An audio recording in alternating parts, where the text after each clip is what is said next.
Hey, my name's Neil, And my name's David. and we are not film critics. In this week's episode, we are going to discuss the legendary filmmaker and writer, John Hughes.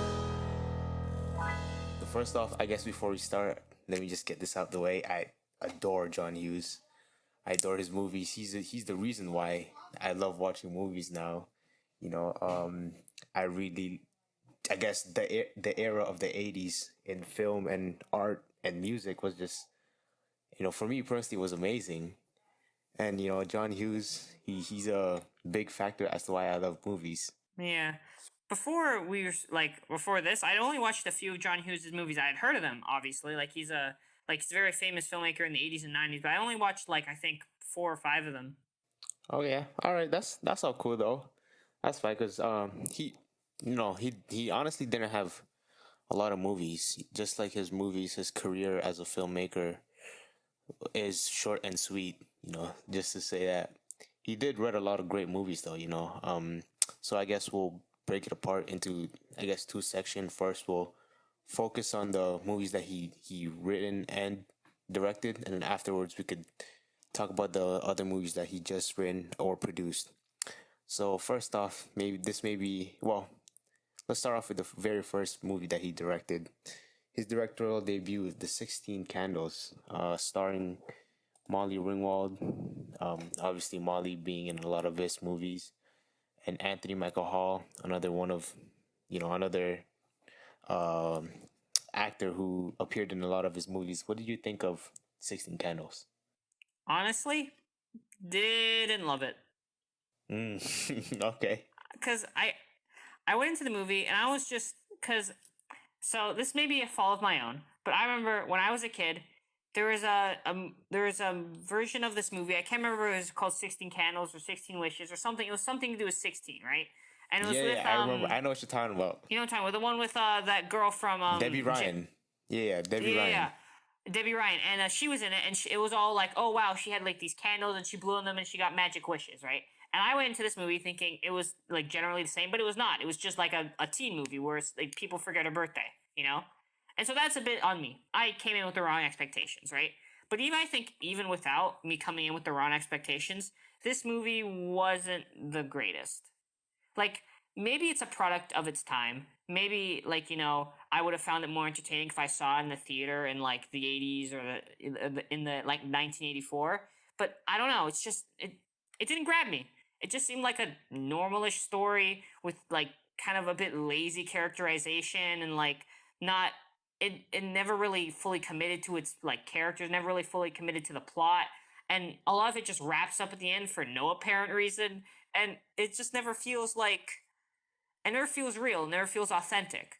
Because I feel when I watch a movie, I never felt because I've heard a lot of people say when they watch John Hughes movie, they felt seen, oh wow, that's really how teenagers were. But that's not how I felt when I watched this movie. This movie was honestly, it feels dated. It does feel dated, and I don't relate to it. I don't feel related to it. It's kind of a meh movie, and I don't know. I guess it's a product of its time, especially looking back now. Because obviously I'm a teenager in the modern era, and I have different base assumptions than teenagers in the 80s did, and I don't know. I feel like I'm trying to rationalize this movie that it's fine, but I've heard so much people oh my god, 16 Candles was so good, I'm like it's kind of I don't know. It's not the greatest. It's not the greatest. I don't know. I didn't connect with it. I think I'm gonna leave it there. I didn't connect with it. Okay, yeah. I definitely understand where you're coming from. Obviously, this movie was made in the '80s, which is 40 years ago, or if I'm doing my math right, 40 years ago, a little less maybe. And times back then was different. And personally, I felt the movie was I wouldn't say it wasn't. I wouldn't say it was bad, but I think it was good enough for me to keep watching. The whole time, the whole time while I was watching the movie, I was just hooked onto it, and a lot of it, I guess, maybe was because of how um how how comical it was, but not directly. There were a lot of times where the comedy was it was, I guess it was indirect comedy where you it's not something you'd understand at first glance, or it's not something that is directed. I I wouldn't say I hated it, but again, as you said, it wasn't the greatest movie as others say it is, as great of a movie as others say it is. And again, I still think the I guess the dialogue was strong, just like all of his other movies. He does a great job. And again, it was good enough for me to stay hooked the whole an hour and a half. Yeah, an hour and a half of the whole time of the whole movie. And you also have to think this was his first movie that he actually directed, and I think as a I guess as his directorial debut, I think that it was pretty well done. I like the well, I like how like the set was, I guess, very true to its time. The what is that called? The editing. I like the editing and the camera movements, just because it was most of the time it was just in one spot, and it was just it was letting the actors actually act out. It was sort of like a, I don't want to say it was like a play, but it was most of the time it was the camera was in one spot, and then you're just watching what's actually happening. And that's something I really like, because sometimes when the movie's moving around, when the camera is moving around too much in a movie, it sometimes it gives me, well, personally, it gives me, I guess, a headache. Because well, obviously it differs, in different settings and different, I guess, stories and stuff like that. But I for the most part, I like the movie. Yeah. Before we move on to the next one, the one thing I want to say about John Hughes as a filmmaker, I've definitely noticed when I go through his movies, he definitely gets better the longer he makes movies. Like this first one, it's meh, but I think from here, for the most part, with a few like notable exceptions, it gets better. Oh yeah, It gets very much better. for sure, for sure. Yeah, it definitely does get better. Now the second movie, this this movie is probably one of the more beloved teenage movies of all time. It's out of its, I guess it's timeless. If you wanna say The Breakfast Club. Now The Breakfast Club, again, starring Molly Ringwald and Anthony Michael Hall. I think this movie was great. It was released a year from 16 Candles, but you could definitely see improvements from John Hughes as a director. What do you think? Another spicy hot take over here. I remember I first saw this movie I think 2 or so years ago, and I had heard it was the definitive teen movie. Like basically like basically defined a generation and stuff like that. Much of the similar things I heard about what is it 16 Candles, but even more so with the Breakfast Club, right? And I watched it, and again I had this same kind of meh reaction I had to 16 Candles. I just didn't find it compelling. I don't know. I think it's a generational thing. I really do. I couldn't relate to any of the characters. I didn't find them overly likable or charming or relatable. I didn't think the plot was generally good. I didn't think the growth of the characters was really believable. I just didn't under not maybe I didn't understand it. It's just I couldn't connect with it. Again, the same thing with 16 Candles. I felt like it was not that I don't want to use I don't want to use the word childish because it's definitely not. It definitely does tackle some like more adult topics. I don't know. I think it's just a generational gap. Again, I'm just not relating to it. I think in order to enjoy John Hughes's movies, I think you have to relate to the characters. Even like, or not even relate to like the whole like you don't have to be like Molly Ringwald to relate to the characters. You just have to have some aspect of them match up, or you have to like be something like you have to relate to some aspect of the character. And I just didn't find them any of them relatable. I feel like they were like they were stereotypes, but like and they did come out of those stereotypes a bit, but I don't know. I don't feel like they established themselves enough from those stereotypes. If that makes any sense. Okay, well, I mean, I'd have to disagree, but you do make a good point, though. You do make a good point that to really enjoy a John Hughes movie, you'd have to somewhat relate to the characters, and for sure, I definitely related to, more importantly, Emilio, um, Andrew as a character. I definitely related to, I guess, his whole situation and whatnot. But that's another topic for another day. And you do make a good point in that, but I guess let's focus on his style. I guess as a director, because again, this I think this was his second movie that he directed, or third. I'm not really sure. Uh, yeah, second, right? So, do you see any improvements? I think I do. I think I do see some improvements from this first one. I think the dialogue is a bit stronger. I think the acting from like able to coax better like coax. I can't remember like get better acting out of his actors. I think he's like improved as a director, telling them how to feel. I think he's allowed. I think his style it's evolved from just kind of basic to maybe a bit more complicated. I feel like he has a better sense of the plot in this movie. It's not so much aimless as it is in 16 Candles. It definitely has a definite like things are happening and things are happening and things are happening. Okay, the problem I had with this movie though, I think was the pacing. You know, the movie is yeah, it's fairly short in compared to I guess standard time in feature films. It's an hour and 30 minutes long, but it felt it felt like it was over 3 hours long. I don't know. Maybe that's just me, but it felt very long for me. Uh, I do see I do see improvements compared to the uh the 16 candles. I see that a lot of the times, you know, the in the Breakfast Club there was I guess again the camera is just in one spot, and you know it's letting the actors play out. But there was one part that stood out to me the most. It was the one when they had the I guess they were in a circle, and then they had Andrew, you know, telling them what actually happened. I liked how the camera moved, I guess, in a semicircle around Andrew from right to left. That was to me that was a standout, just because most of the time the camera was just in one spot and just letting the actors play it out, kind of like a play, you know, like a stage play. I like the I guess the dynamics of the characters. You know, although they are very different from one another. You know, an athlete, a nerd, a princess, a social misfit, and I guess they call him a criminal.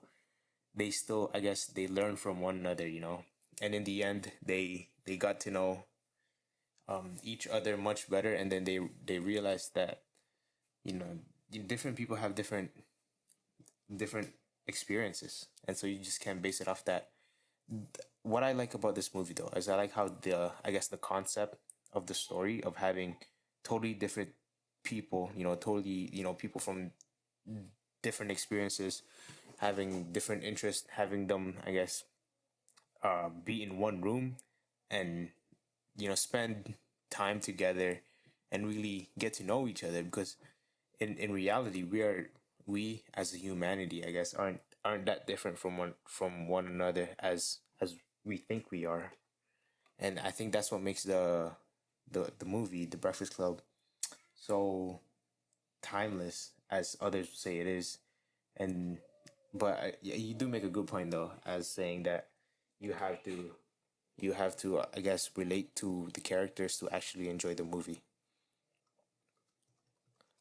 Nonetheless, it's still enjoyable to watch.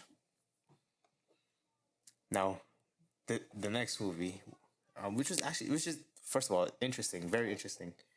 Uh, 16 Candles, The Breakfast Club, and the movie that we're going to talk about now, which is Ferris Bueller's Day Off, probably one of his more famous movies. They all came out literally consecutively from one another. 16 Candles came out in 84, 85, and then Breakfast Club in 85 and Ferris Bueller in 86. I think that was I don't know, some for me that was I guess that's something interesting. And you know the amount of I guess uh what's the word Content he was able to like put out, it's ridiculous. In yeah, for sure. between, what is it? Ferris Bueller's Day Off and what is it? The Breakfast Club. He also what is it? He also what is it? He Yeah, he wrote wrote two different European movies. Vacation. He directed Weird Science. He was Yeah, the executive producer and the writer of Pretty in Pink. Like for Jesus sure. Christ, how Yeah. much is this dude working? Yeah, that's what I was thinking too. You know, if you look at the I guess the timeline of his movies, they're all very compact. They're all, you know, mid to late 80s, and it's it's it's a lot, you know, it's hefty. So I guess let's get into Ferris Bueller's Day Off. What do you think of the movie, David? It's a good movie. It's definitely like above like so far what he had put out at that time in his career. Um, and it was definitely I think it was definitely a noticeable like step above. I the character Ferris Bueller was better. His like friend was pretty like his friend was pretty good. The plot was it wasn't like more the plot was like more sound and like it not that it made more sense. It was funnier. Like it was also a funnier movie and like it was definitely you could definitely feel him leaning into the comedy a lot more. And I think generally I think this shows a significant step up and I really like this movie. It's a good movie. Yep, yeah, 100%. I I remember we were in a um drama class, and our teacher, I guess, told us to tell the class the movie that we really liked. And the first thing that the first movie that came into mind was Ferris Bueller's Day Off. Watching this movie, I really enjoyed it. You know, I love the carefree that Ferris had as a character, and then combine that with the I guess I don't want to say I don't want to say he's tight, but he's I guess Cameron. He's more of a he's less of he's not Ferris. You know, when it comes to I guess being He doesn't have the careful. confidence that Ferris does. Yeah, for sure. Yeah, exactly. And I think I you know again having those two in the same movie, and then those two characters being I guess co-stars, that made it super interesting and super fun to watch. There was this comment that I came about in social media. They said Ferris Bueller was a movie about Cameron's Cameron's growth as a person. Here, hear me out. So in the beginning of the movie, right, Cameron was very uh careful, right? Especially since he's dealing with, I guess, parents who were split, and he really cared about his, I guess, his reputation as a son and making his dad his and his mom happy.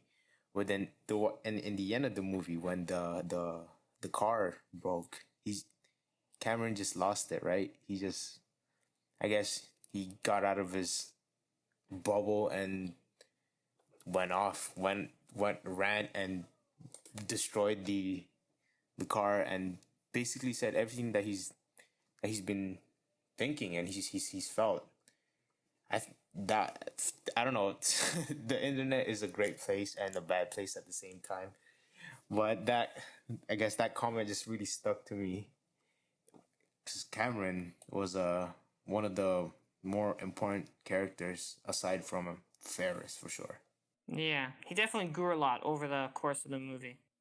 Yeah, I also like the one of my favorite scenes of all time was the one in the museum. Do you know what I'm talking about? No, the art gallery actually. It was the art gallery. Do you know what I'm talking about?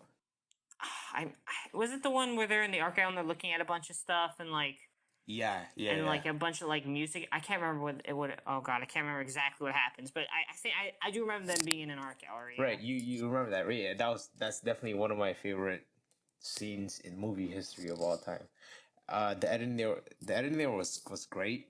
I like the um I guess the storytelling by just showing, you know, the characters, and then a little bit after that the paintings, the great paintings in Chicago's art museum or something like that.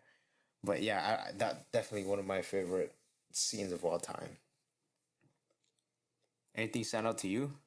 Not really. No, I mean, I don't know. I like the movie. I like the final scene where like he's running and like he's trying to beat them home. That's a fine scene. That's a good scene. I don't know. Like a lot of these John Hughes movies, they don't have a lot of like standout moments, but they're just generally solid movies. I don't know. Maybe it's different for everyone, but like Ferris Bueller said, it's just a generally solid movie. Oh yeah, for sure. I definitely feel you. And so I guess, do you want to talk more about of his other direct movies that he directed, or do you want to get into the movies that more so he produced and written? I think, I think, I think if we're gonna go like movies he directed, then I think we have to talk about Planes, Trains, and Automobiles and Uncle Buck. I think we cannot like exclude those movies from our quote unquote analysis. All right, yeah. So I guess let's start off with planes, trains, and automobiles. What do you think of the movie? This is an absolutely amazing movie. It is legitimately one of my favorite movies Oh because wow, not only like that, like was it Steve Martin and was it oh John god, it's Candy. John Candy play off each other so well, but it's also like it like and they're incredibly funny, right? It's also that the was it there also has like a real emotional core to it. You know, like John Candy, like he's a very sad guy in this movie, but you don't really notice it because how often he's the butt of the joke. You know, but he's a very sad person, and he does stand up for himself. He doesn't allow himself to be basically run over by Steve Martin. He does stand up for himself, and he does. He is a person. They do both feel like very real people, and like it not only does the movie have great emotions and it also has a great ending, but it's funny. It's one of the funniest movies I have ever seen, and like it never resorts to cheap comedy. It almost never resorts to every time. Like it's the funniest thing you've ever, and it's just the actions on screen. Like when Steve Martin he gets stranded at the bus thing and he has to walk all the way back and he gets to the lady and he swears like the world is gonna end. He swears so much, and then the lady she fires right back with like her own insult, and it's the funniest thing. And then you already know what I'm talking about, but the scene on the highway, it's one of the funniest scenes I've ever had, like I've ever seen. I remember watching this because I have a DVD of Planes, Trains, and Automobiles in my house, and I have watched this scene on repeat, who knows, so many times. Because I die every time. Like, was it the people are yelling, "You're going the wrong way!" And like, oh, they're drunk. And like, because they don't understand what it means. Like, even thinking about it gets me cracking up because it's that funny. It's not just, oh wow, like like they just do something, like they say something and expect you to laugh. It's like actually. It's physical comedy, but it's funny physical comedy. It's like the actions of the characters in the movie that is funny, and like how they're all, it's like the misunderstandings of the movie are just so funny. Like I don't know, it's one of the best movies I've ever seen. It's one of the funniest comedies I've ever seen, and it I don't know, it's just the two actors play off each other so well, and it's amazing. I love it. Yeah, for sure. You know what's interesting though? I think I might have read somewhere that he actually made this movie to show that he doesn't only does teenage movies. Yeah, but obviously he has other movies. But during that time, he was very known for The Breakfast Club, Ferris Bueller, and 16 Candle, which were teenage movies. And again, I'm looking at the release date. This came out a year after Ferris Bueller. And wow, again, bro, the amount of content that he's put out in a short amount of time is just, Yeah, somehow. yeah, it's ridiculous, bro. It's ridiculous. Maybe he had these written out like beforehand, and that he just actually had to produce it. But even that still takes a lot of work, takes a lot of time as well. So I guess let's move on to Uncle Buck. Do you want to go first? Because I have a lot to say about Uncle Buck. Do you want to go first? Okay, all right, I'll go first. Uncle Buck. Uh, starring John Candy. Obviously, he also starred in on Planes, Trains, and Automobiles. I enjoyed this movie a lot. I enjoyed the movie. The movie was funny. It was funny. It was but I guess the plot wasn't very compelling, but it was, I guess, the comedy was, and the dialogue was there enough for me to stay on and watch it. Other than that, I think that's all I have to say about Uncle Buck. It's a moderately good movie, but it was still enjoyable to watch. Don't get me wrong. It was fun to watch. I still finished the movie, but I didn't really. I guess I wouldn't rank it as high as I would compared to his other movies. Well, a little spoiler alert here. This is my favorite John Hughes movie. Wow, actually, I really like this movie. Okay, so now let me give some background here. Nostalgia may 100% play a part in this, right? I haven't had this movie on DVD since I was a kid. I remember watching it so many times. I quote this family to my movie I quote this movie to my family daily, literally daily. I can quote some of his like speeches like that he gives to like his kids like off my memory. It's the most because like I've watched this movie so many times, and maybe it's like I've watched so many times that I have no choice but to love it. But you know what? It's a great movie anyway, and I can't even express how much I love this movie. John Candy is amazing. All the kids are great. Macaulay Culkin's great. The teenage daughter is great. What is it? I and I and I like how like sure like it's a funny movie, right? Of course it's funny, you know. Like there's a scene where he punched the clown. There's a scene where he's cooking their garbage. There's the scene what is it where he threatens to cut off the boyfriend's like it's hilarious, right? But I think it's a very emotionally good movie because at the end like you know like it's still like there's still a lesson about hey you know like about family and you know how like you know sometimes you may fight with your family but at the end of the day they're your family and they will like you know they will always support you, right? And like there's a very like funny scene of them getting revenge on the boyfriend and like they bond and it's a very like it's because a lot of the characters start off very far apart but throughout the course of the movie they grow more accustomed to each other and it's I don't know. It's amazing. I quote this movie on the I don't know. It's my favorite movie. The only possible flaw I see with it, again, heavy nostalgia. Please take this with a pound of salt. Is that some of Uncle Buck's what is it? His motives near the back half of the movie, where like oh he still needs to he needs to bet on this horse race to pay off these debts. You know that seems a bit inconsistent with his character, like how much he's changed that he cares about the kids now. But then again, I could also rationalize this away by saying he's probably still sticking to like he's probably still trying to be like upfront, like still trying to appear as like the normal Uncle Buck for his friends. You know, he's trying not to like show that the kids have changed him too much. But whatever, I don't know. I love this movie. Go watch this movie. Watch it again. Watch it 30 times. I love this movie so much. Yeah, it's funny you mentioned nostalgia has to play a good amount of, I guess, part as to why you love the movie. Because I watched this movie, you know, in my teenage years, not when I was a kid, just like you were, but when my brother, because I was watching it with my little brother, my 6-year-old brother, and he absolutely loved the movie. He was laughing the whole time, and you know, a lot of times when he's watching, if he's if he doesn't want to watch and he's on, what's the word he's He gets bored. uninterested. No, yeah, bored, uninterested. He just goes away. But this is, Uncle Buck was a movie that made him sit down and just laugh and watch the whole time, the whole an hour and 40 minutes. All right, so Okay. also again, this movie came out in '89. That that wow again. Yeah. Ridiculous. yeah, yeah. Okay, so I guess we'll move on into the movies that he written and produced but did not direct. So first off, let's start with Pretty in Pink. To me, Pretty in Pink was fine, I guess. I don't know.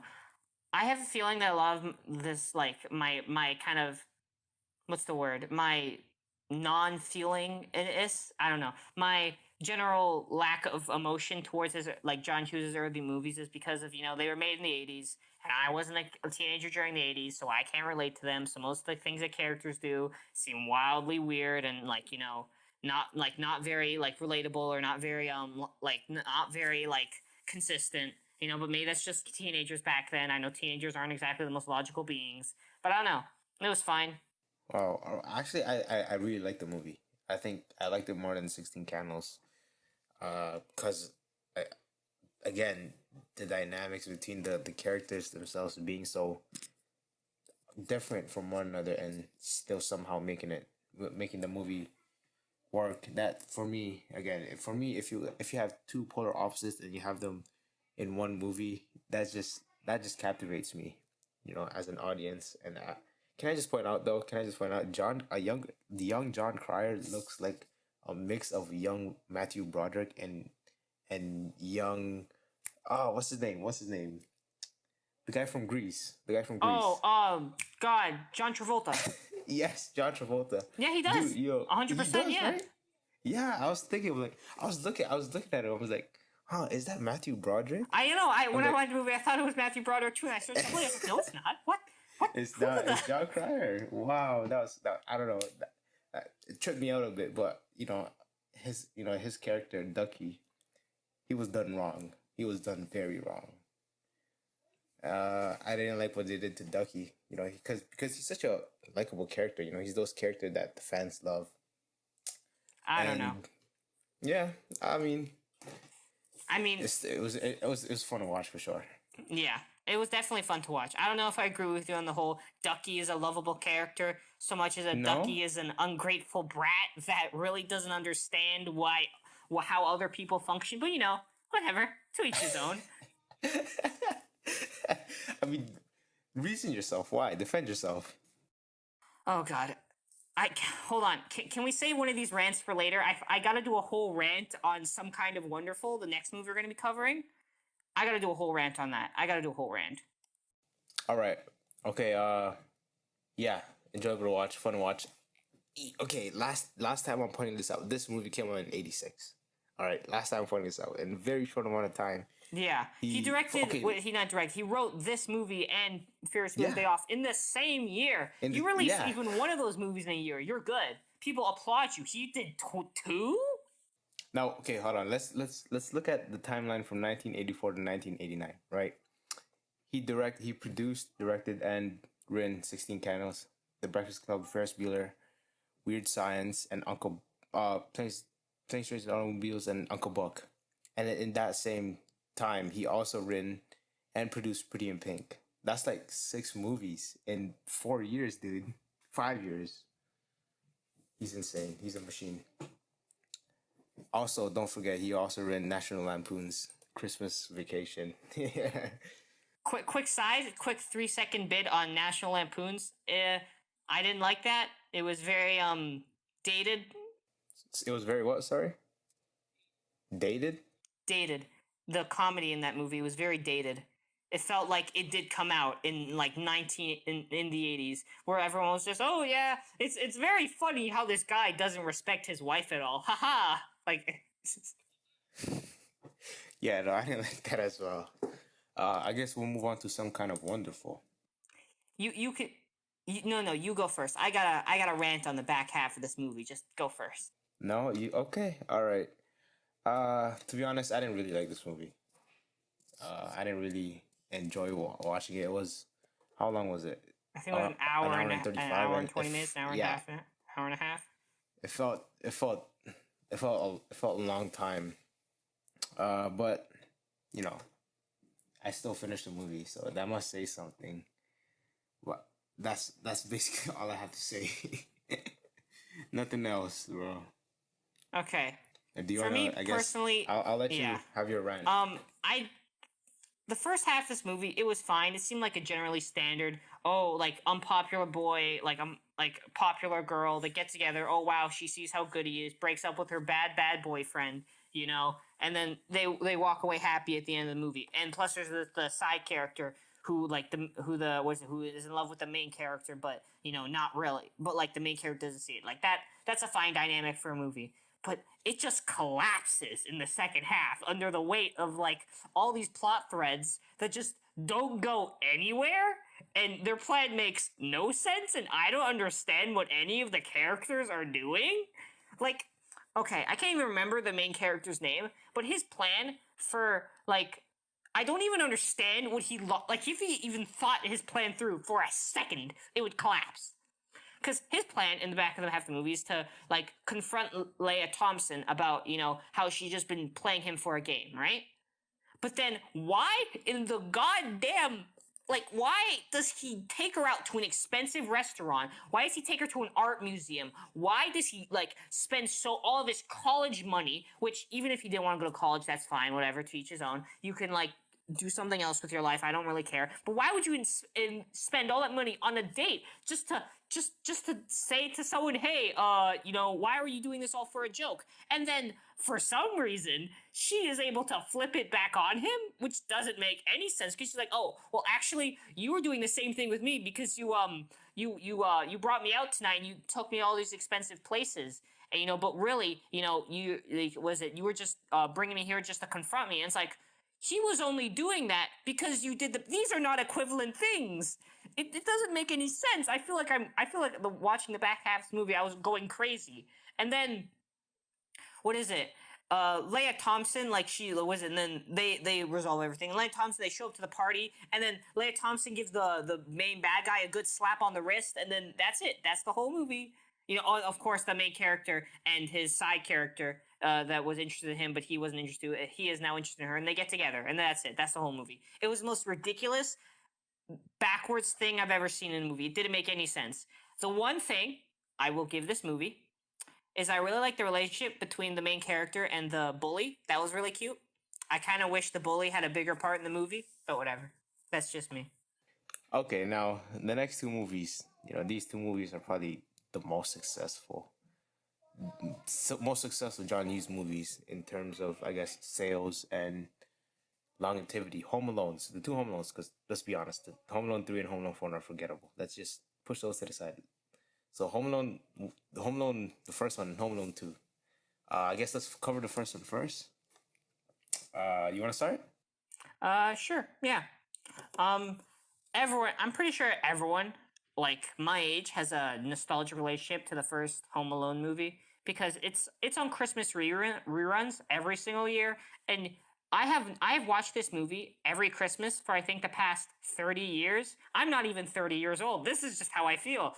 And so I at this point, like, what can I say about Home Alone that I already haven't said? It's a great movie. It's very like Macaulay Culkin is great in it. The Joe Pesci and the Wet Bandits, they're very funny. I like the how the second half just transformed into like a Saw style horror house with them keep like running into ridiculous things. I like because even with like all that, the emotional core of the movie is also pretty solid because he just wants his family back. You know, that's and like the mom coming home. I feel like it's a bit convenient that the dad just waits for the overnight flight and then gets there in the same time as the mom. That's a bit convenient, whatever. But honestly, great movie. I like it.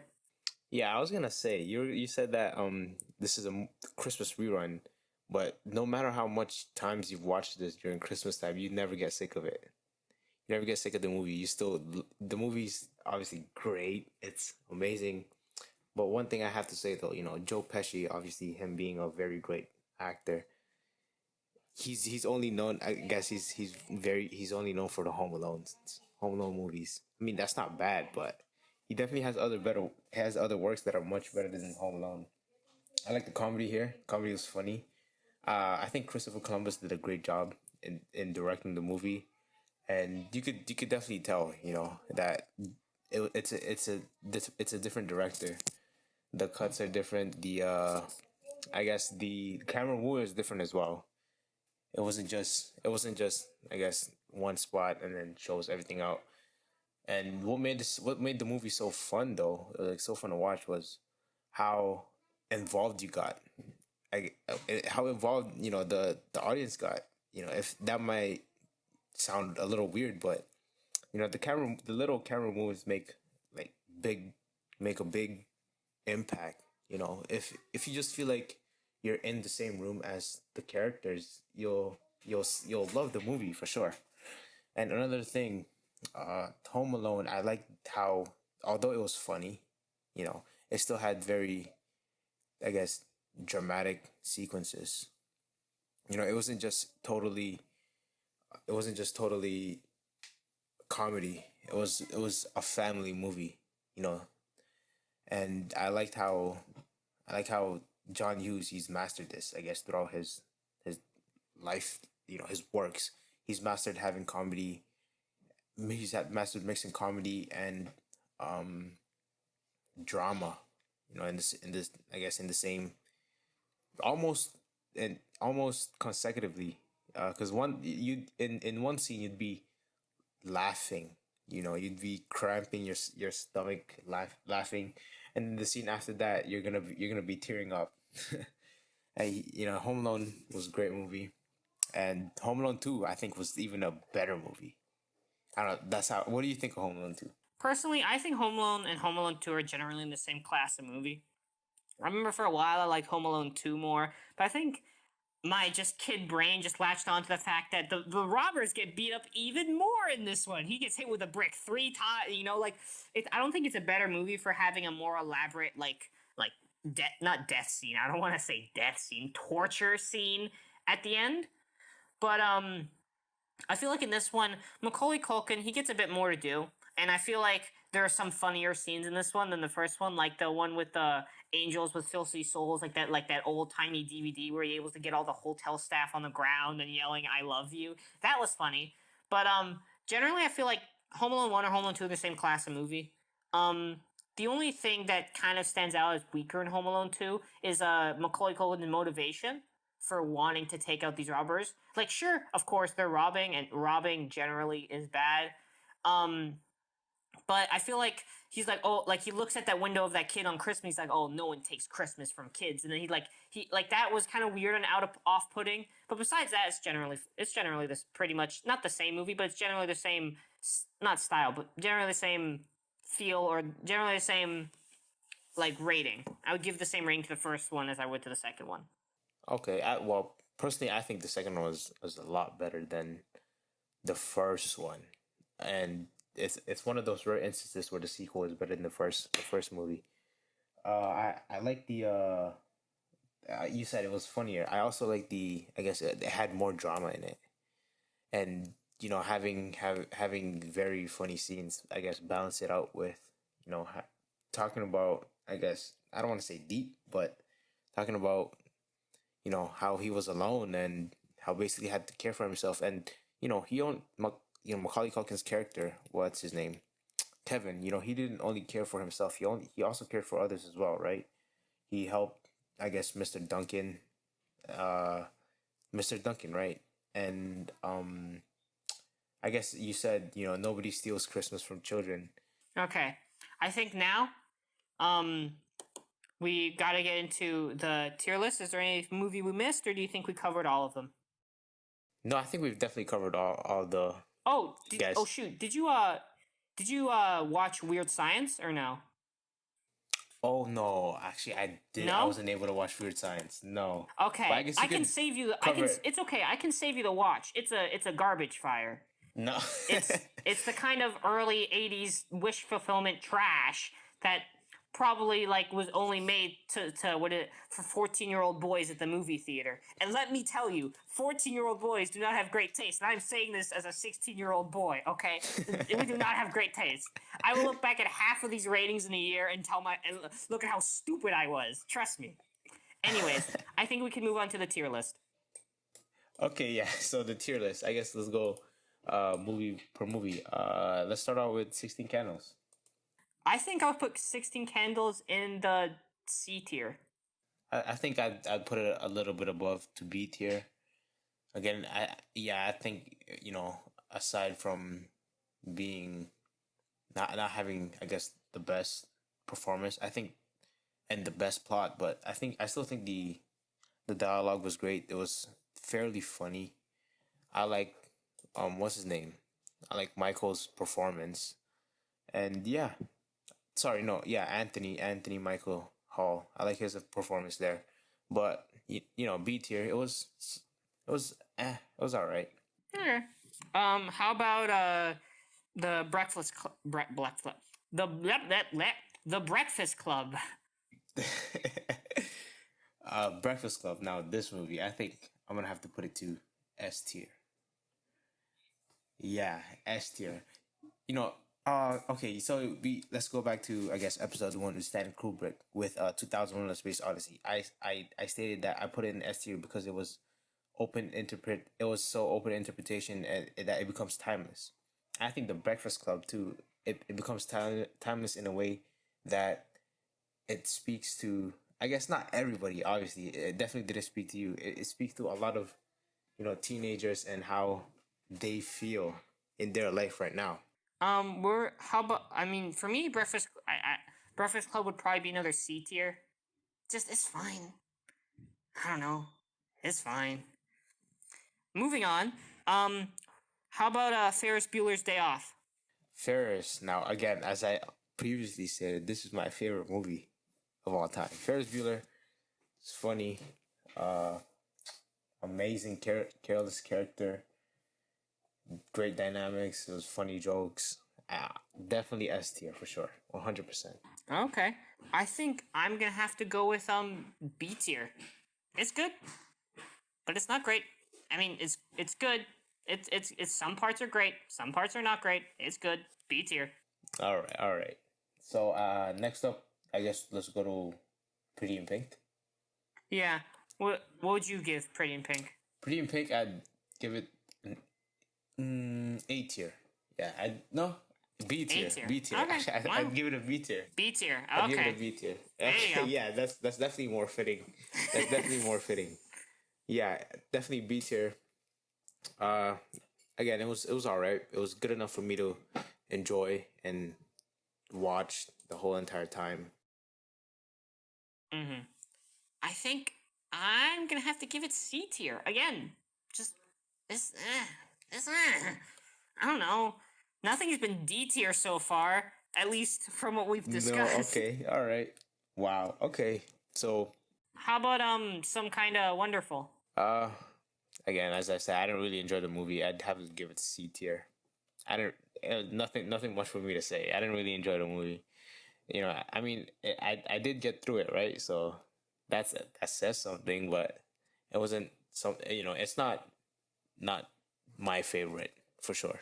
I think for me, this movie's gonna sit between D and C tier. Like lower part of C tier, upper part of D tier, like right between it, like smack dab in the middle. All right. Okay. Next up we have Planes, Trains, and Automobiles. I think I'm gonna have to give that movie an A tier. Yeah, A tier as well. Definitely one of the funniest movies I've ever seen, one of the best movies I've ever seen, and has a really great ending and a really good emotional performance from comedy actors of all people, which are not known for giving good emotional performances. Yeah, definitely A tier as well. Planes, Trains, and Automobiles. Great movie. Everyone should watch it. Next up we have what do we have up next? Home Alone? Oh yeah, Uncle Buck. Sorry about that. Uncle Buck. I'm gonna give Uncle Buck S tier, and no, I will not elaborate. Yeah, I would give Uncle Buck A tier for the exact same reason, minus nostalgia. Nostalgia is a hell of a drug. Yeah. Okay, so Home Alone, the first Home Alone. I'm gonna have to give that a B tier. It's good. I like it. I think I'd have to give the first Home Alone a B tier as well.